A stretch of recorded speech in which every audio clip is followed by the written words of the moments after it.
Oke deh, berikutnya kakak mau menjelaskan tentang yang namanya daur fosfor atau fosfat. Nah, di sini daur fosfor itu dalam alam itu dibagi menjadi dua macam. Ada yang namanya fosfor organik. Biasanya kalau fosfor organik berarti terdapat pada makhluk hidup. Ya, terdapat pada makhluk hidup.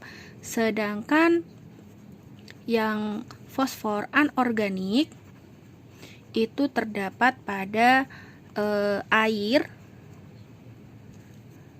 dan sedimen. Oke, pokoknya kalau daur fosfor itu kata kuncinya adalah batuan, karena fosfor itu dihasilkan oleh batuan. Nah, yang pertama kali di sini simpel aja ya. Jadi yang pertama di sini dek, batuan itu karena pengaruh iklim atau cuaca, misalnya kena air hujan secara terus menerus, pokoknya akan yang namanya terjadi pelapukan. Nah, pelapukan fosfor.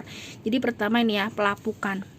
Nah, nanti lapuknya ini akan mengenai batuan nih, batuannya jadi akan terpecah burai gini. Nah, nanti fosfornya ini akan masuk ke dalam tanah. Nah, nanti akan masuk ke dalam tanah sini. Nah, kemudian ada yang masuk ke dalam tanah, kemudian ada juga yang diserap sama yang namanya tumbuhan gitu ya. Nah, setelah diserap sama tumbuhan, sama prosesnya, tumbuhan akan mengalami yang namanya proses rantai makanan, dimakan sama herbivora, dimakan sama karnivora, kayak gitu. Nah, nanti ini akan terbentuk yang namanya fosfat organik. Jadi di sini tuh fosfatnya fosfat organik ya. Pokoknya kalau udah masuk ke tumbuhan itu menjadi fosfat organik. Nah, nanti kalau sudah di tumbuhan sama hewan itu mati, akan sama ya prosesnya, akan terjadi yang namanya dekomposisi. Dekomposisi itu berarti akan terjadi penguraian. Nah, berarti fosfat. Oh iya, kan tadi herbivora kan bisa mati, bisa mengeluarkan kotoran juga dari sistem ekskresinya. Nanti itu kan mengandung fosfat nih. Nah, fosfatnya itu nanti akan diuraikan, kemudian akan dilepaskan ke lingkungan. Nah, dilepaskan ke lingkungan itu fosfat di dalam tanah itu fosfatnya adalah fosfat anorganik. Pokoknya inget-inget deh, kalau fosfat pada tanah itu biasanya fosfat anorganik. Pokoknya di lingkungan tuh fosfat anorganik. Nah, kemudian fosfat anorganik ini bisa juga terkikis oleh air. Jadi ini di air ya. Nah, jadi terkikis oleh air, kemudian akan mengalami yang namanya pengendapan.